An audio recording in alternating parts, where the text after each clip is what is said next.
Hello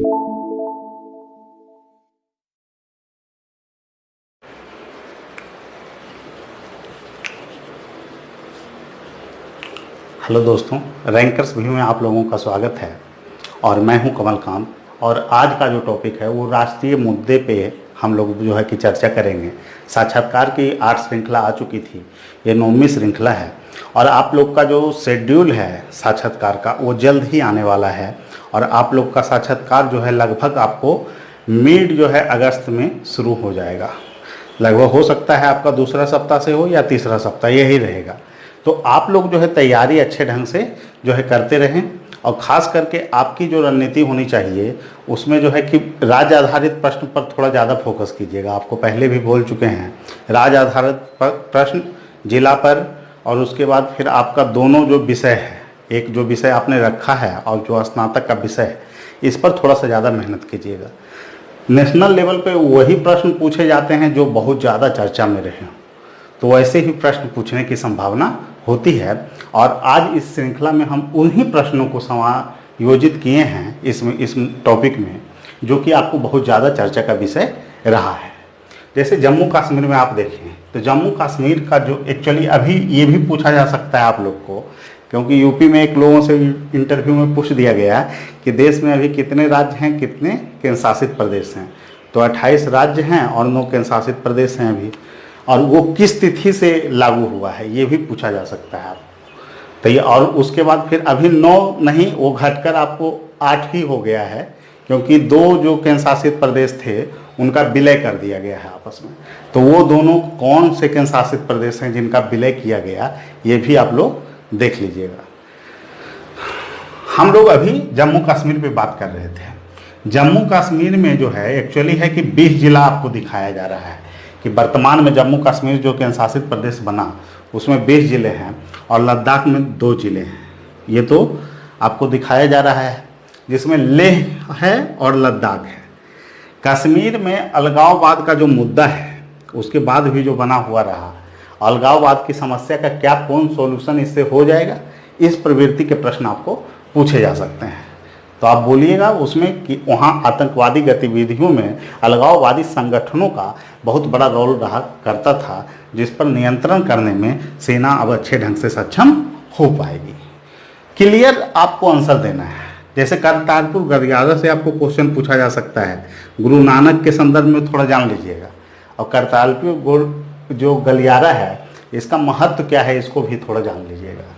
और यहाँ पर देखिए जम्मू कश्मीर जो है, जम्मू कश्मीर में एक्चुअली 20 जिला ही है वर्तमान में जो भारत के पास है, लेकिन पाक जो आपको पड़ता है पाक अधिकृत कश्मीर, इसमें 2 जिले जो मुजफ्फराबाद हैं और मीरपुर, ये दोनों को भी भारत ने अपना भाग दिखाया है।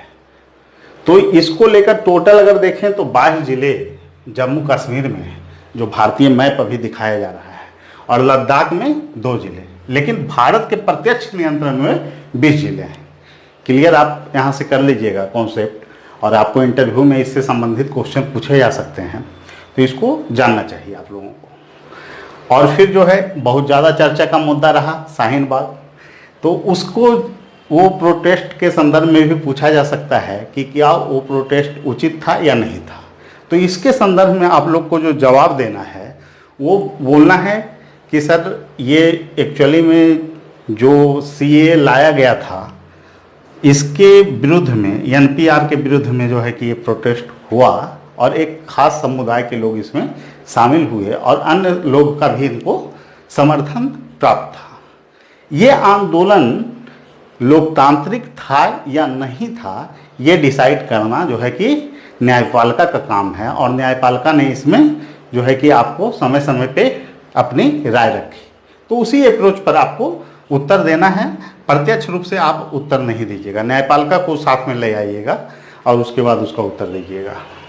CAA के संदर्भ में आपको पूछा जा सकता है क्या, सिटीजन अमेंडमेंट एक्ट क्या है, इसको पूछा जा सकता है। मुस्लिमों को जैसे पाकिस्तान, अफगानिस्तान और बांग्लादेश में जो है कि आपको मुस्लिमों को क्यों नहीं आप अल्पसंख्यक मान रहे हैं, क्योंकि मुस्लिम वहाँ बहुसंख्यक है इसलिए नहीं मान रहे हैं। तो इनको यहाँ पर जो अल्पसंख्यक रह रहे हैं इन देशों में, उनको जो है नागरिकता देने का इसमें बात किया गया है। तो ये है आपको CAA। एनपीआर के संदर्भ में क्वेश्चन आ सकता है, नेशनल पॉपुलेशन रजिस्टर। तो इसको लेकर जो है कि आपको प्रश्न पूछा जा सकता है, और बिहार सरकार की राय के संदर्भ में भी क्वेश्चन इससे जोड़कर पूछा जा सकता है। तो एनपीआर के संदर्भ में बिहार सरकार का कहना था कि एनपीआर का जो कॉन्सेप्ट हो उसको पुनः परिभाषित किया जाए। तो इसको लेकर थोड़ा सा चीज़ों को आप लोगों को देख लेना चाहिए। ईवीएम क्या है, क्या इसे हैक किया जा सकता है? तो जो सर्वमान्य उत्तर है और जो चुनाव आयोग उत्तर दे रही है उसी के संदर्भ में आप बोलिएगा कि ईवीएम को लेकर प्रश्न उठे हैं, लेकिन हैक का जहाँ तक चुनाव आयोग अपना पक्ष रखा है और न्यायपालिका इसमें जो बोली है उसी के संदर्भ में आपको उत्तर देना है। एक देश एक चुनाव की प्रासंगिकता क्या है? क्या भारत जैसे देश में इसे लागू करना संभव हो पाएगा? और इसके संदर्भ में चुनौतियां क्या है? ये सभी आपको पूछा जा सकता है। ट्रंप जी का आगमन हुआ था इंडिया में, तो ट्रंप जी के संदर्भ में भी क्वेश्चन, यानी भारत और अमेरिका रिलेशन से क्वेश्चन पूछे जा सकते हैं। ऐसे हम लोग इंटरनेशनल करेंट में इस पर चर्चा करेंगे, इसलिए इसको हमने टॉपिक को छोड़ दिया है।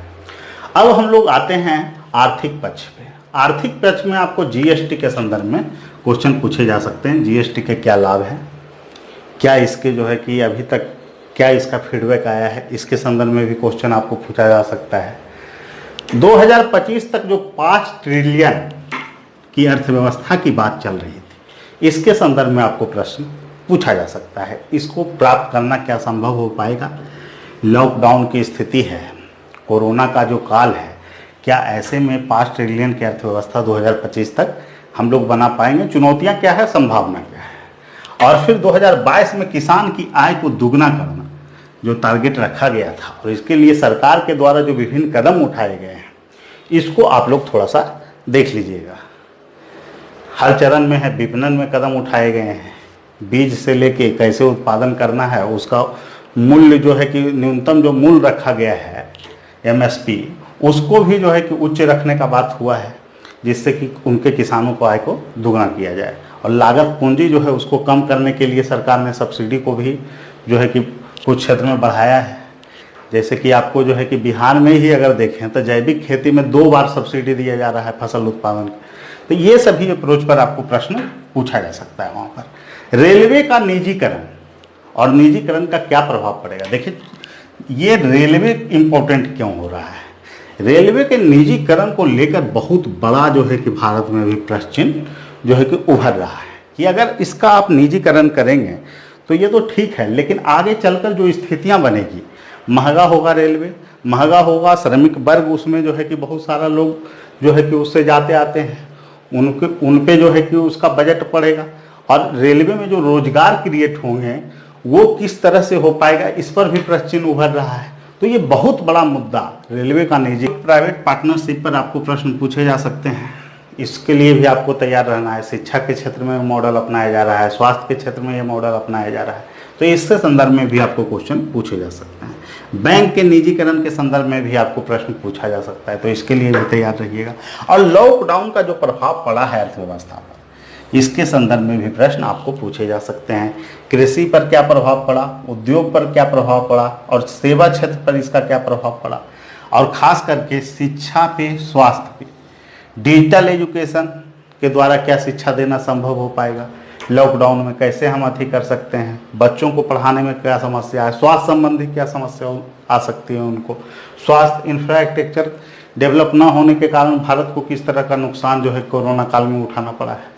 तो ये सभी प्रश्न आपको पूछे जा सकते हैं। सामाजिक धार्मिक प्रश्न को अगर देखें तो राम मंदिर का मुद्दा बहुत जो है कि चर्चा में रहा है, तो इसको थोड़ा अच्छे से देख लीजिएगा आप लोग। 3 तलाक देख लीजिएगा। गैर आरक्षित समुदाय को जो आरक्षण दिया गया है, इसका आधार जो है आर्थिक है, इसको लेकर को प्रश्न पूछा जा सकता है। पहले आर्थिक आधार पर आरक्षण जो है कि भारत में नहीं दिया जाता था, तो क्या आर्थिक आधार उसका उचित है, इस संदर्भ में आपको प्रश्न पूछा जा सकता है। बिल्कुल आपको एक्सेप्ट करना है, उचित है, और कहीं से भी इधर उधर से जवाब आप नहीं दीजिएगा। बिल्कुल जो मानना है सरकार का, और उसके बाद सर्वोच्च न्यायालय जो उस पर किया है कि आर्थिक आधार को जो है कि उचित माना है, उसके पीछे रीजन क्या है कि उच्च जो है कि जातियों में भी जो गैर आरक्षित समुदाय थे, उनमें भी एक बड़ा वर्ग जो है कि आर्थिक रूप से संपन्न नहीं है और वो जो है कि जॉबलेस होते जा रहा है। तो इसलिए उनको आर्थिक आधार पर आरक्षण देना उचित होगा और उनकी भी सहभागिता हो। लेकिन इस मुद्दे पर आपको ये कहना है कि आरक्षण सर लॉन्ग टर्म विकल्प नहीं है। लंबे समय तक आरक्षण को एक जो है कि औजार के रूप में इस्तेमाल करना किसी भी देश के लिए खतरनाक हो सकता है। तो हमारी ये कोशिश होनी चाहिए कि कैसे हम लोग जो है कि इसको संपन्न जो पिछड़े समुदाय हैं उनको इस स्थिति में पहुंचा दें कि उनको आरक्षण का लाभ लेने की आवश्यकता न रहे। तो इस संदर्भ में आपको जवाब देना है। महिला सुरक्षा के संदर्भ में प्रश्न पूछे जा सकते हैं। लॉकडाउन के प्रभाव के कारण जो शादी विवाह महोत्सव है, ये सब कैसे प्रभावित हुए, इस संदर्भ में भी प्रश्न आपको पूछे जा सकते हैं। इसका धार्मिक प्रभाव क्या पड़ा, ये भी प्रश्न पूछा जा सकता है। पर्यावरण एवं अन्य मुद्दे, ये भी आप लोग थोड़ा देख लीजिएगा। लॉकडाउन का क्या फायदा हुआ पर्यावरण के दृष्टिकोण से, नदी हो गया, आपको वो नदी का, तालाब का, ये सब देख रहे हैं कि उसका जो जल था उसमें जो है कि देखा जा रहा है कि उसके गुणवत्ता में थोड़ी सुधार आई है। तो ये प्रश्न आपको पूछा जा सकता है। और फिर आपको जो है कि इरफान खान जो है हाल फिलहाल में उनकी मौत हुई है, किससे हुई, उनकी मूवी जो लोग फिल्म पसंद करते हैं उनसे तो ये क्वेश्चन होगा ही। ऋषि कपूर के संदर्भ में, सुशांत सिंह राजपूत के संदर्भ में प्रश्न आ सकता है, क्योंकि वो बिहार से हैं इसलिए उनके संदर्भ में तो प्रश्न पूछने की संभावना प्रबल है।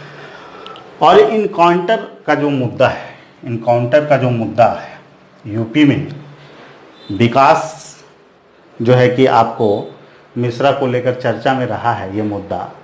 तो ये विकास दुबे को लेकर जो चर्चा में ये मुद्दा रहा, तो ये मुद्दा जो है इनकाउंटर जो है सही है या गलत है, पहले तो आपको बोलना है इनकाउंटर था। ये इनकाउंटर जो है वो था, तो हर इनकाउंटर पर तो प्रश्न नहीं है, लेकिन ये क्या फेक इनकाउंटर था, फर्जी इनकाउंटर था, तो आपको एक्सेप्ट ही नहीं करना है इसमें कि सर ये जांच का विषय है। अभी इस पर जांच होगा तो ही स्थितियां स्पष्ट हो पाएगी। ऐसे इनकाउंटर को जो है कि अगर फर्जी इनकाउंटर है तो उसको सही आपको नहीं बताना है कि फर्जी इनकाउंटर जो है कहीं से भी उचित नहीं है। एक न्यायिक प्रोसेस है हमारे देश में, उसके तहत ही फैसले होने चाहिए। तो ठीक है, यही अप्रोच पर आप राष्ट्रीय मुद्दों को जो है कि पूरी तरह से आप देखिए और चीज़ों को, तथ्यों को समझने का कोशिश कीजिए और प्रेशराइज नहीं होइएगा। इंटरव्यू की तैयारी, आप 2-3 सवाल, 4 सवाल, 10 सवाल का आंसर अगर नहीं भी देते हैं तो उससे कोई विशेष प्रभाव नहीं पड़ता है। लेकिन हाँ, कुछ मौलिक प्रश्न होते हैं, अगर उसके आप उत्तर नहीं देते हैं तो इसका बहुत बड़ा प्रभाव साक्षात्कार पे पड़ता है। तो आप लोगों को जो है कि इसी रणनीति पे तैयारी करते रहना है और ये आगे भी हम लोग आएंगे इस पे, और अंतर्राष्ट्रीय मुद्दे पे, समस्या समाधान पे, सिचुएशन बेस्ड क्वेश्चन पे, तो इन सभी पर हम लोग चर्चा आगे करेंगे। ठीक है, धन्यवाद सभी लोगों को।